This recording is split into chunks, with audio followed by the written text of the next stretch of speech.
আজকে দুপুরে লাঞ্চে বানালাম দই কাতলা। তো কাতলা মাছগুলো ভালো করে ভেজে রেখে তুলে নিলাম। ওই তেলের মধ্যে দিয়ে দিলাম গরম মশলা, তেজপাতা আর জিরে ফোড়নে। শুকনো লঙ্কাটা আমি দিই না, কারণ যেহেতু বাচ্চারা খায় তো জন্য শুকনো লঙ্কাটা যতটুকু পারি অ্যাভয়েড করার চেষ্টা করি। আর এখানে দেখো আলুটা ভেজে নিলাম, তারপর পেঁয়াজ, রসুন, টমেটো আর আদা দিয়ে পেস্টটা বানিয়ে এটা দিয়ে দিলাম। তো এটা নিয়ে ভালো করে কষিয়ে নিলাম।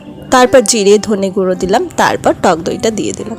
তো টক দইটা আমি মিক্সারে একটু পেস্ট করে নিয়েছিলাম। তো পেস্ট করে নিলে এটা ভালো মিশে যায়।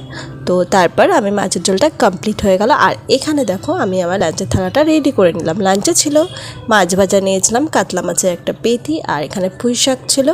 পুঁই শাকটা মাছের মাথা দিয়েই করেছিলাম।